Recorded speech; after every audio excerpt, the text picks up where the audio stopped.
Welcome back, everyone. Another long wait, but Premier League football is back. How are you guys doing? It is the biggest game yet for Man United this season.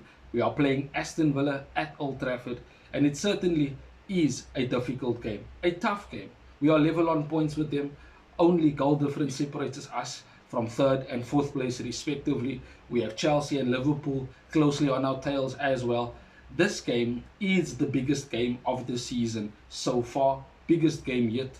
No matter how you want to put it, Man United must win this game. And it's because of the consequences, it's because of the context of our season. That is why this is the biggest game yet. We win this game, we are 3 points clear of Aston Villa once again, potentially 6 points considering it's 3 points we are taking away from them. And it also keeps the chasing pack in Chelsea and Liverpool at bay. If we lose this game, we certainly could be ending up fifth at the end of this weekend after all the matches. A draw certainly is not a good result either. This is a must win game for Manchester United.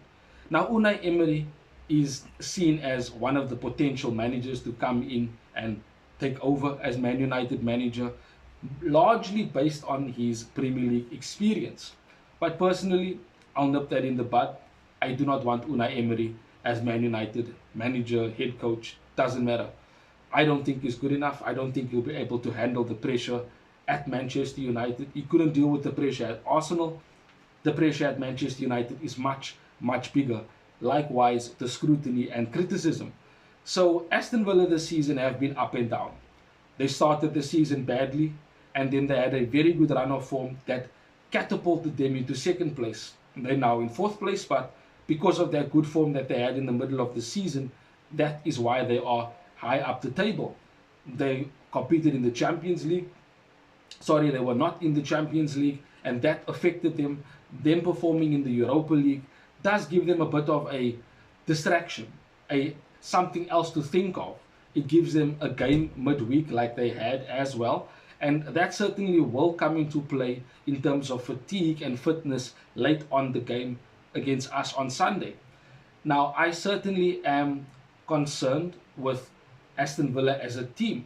They certainly might not be in the best of form right now, but they are still dangerous. The likes of Morgan Rogers, Ollie Watkins, John McGinn, these players, they will cause you problems. And Unai Emery likes to set his team up to disrupt opposition defenses.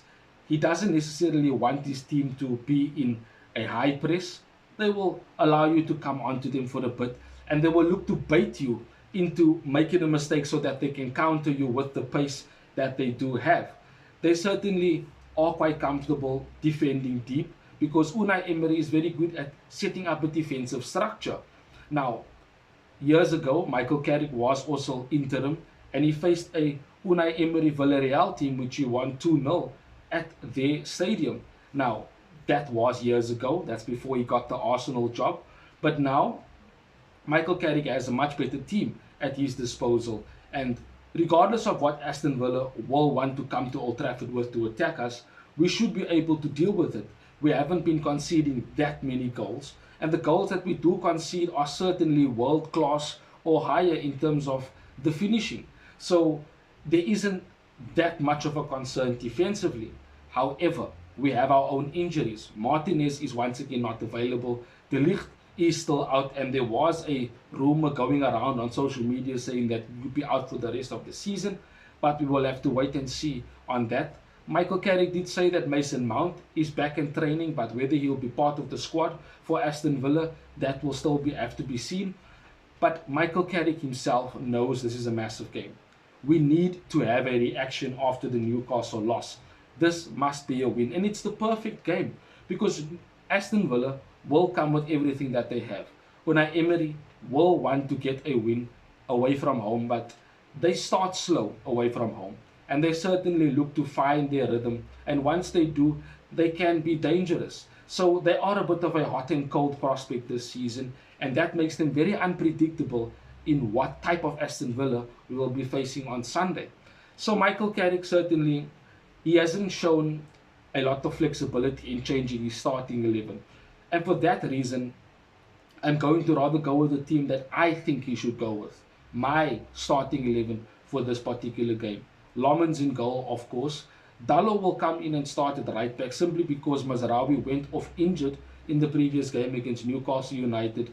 He was back fit in training, will be part of the squad, but I think he most likely will come on from the bench in the second half if required. The back two, Maguire will be starting, and for me, Aiden Heaven should be starting this game simply because of his aerial prowess, because of his ability to have the pace to run in behind, to cover. And this is where I think he will be much more better than Euro as a centre back partner. His ability to break lines, his ability to move forward with the ball, to play those passes forward. Aiden Heaven can do that from the left hand side with his left foot. Likewise, like Martinez. That is why I think he should be coming in alongside Maguire and of Shaw at left back. The midfield remains the same, Mainu, Casemiro and Bruno, and the front three should continue to be Cunha on the left, Sesko and Mbumo on the right. That team should be able to deal with what Aston Villa are going to throw at us. And I do think that we can break them down in terms of playing the ball through the lines. They will look to make it tough in midfield. But if we go wide, if we allow crosses into the box, then we certainly can be a threat because Sesko wants those crosses. He wants to fight and move in the box, and his movement in the box is elite. So as long as we provide the service, he will find a way to get onto the end of those crosses and those passes into the box in order to finish. So for me, this is a really, really difficult game, but we can get the 3 points. It's the biggest game yet of the season, as I said. So I do think Manchester United must only win this game. A draw and a loss, and we certainly will be having a conversation about Michael Carrick and his credentials once again. But you let me know in the comment section what your thoughts are ahead of this game. Let me know who you think Michael Carrick will be starting. Have a wonderful weekend. We'll see each other again soon in the next one. Bye-bye, Red Devils. Thanks for watching. If you want more content on Manchester United, like, share and subscribe.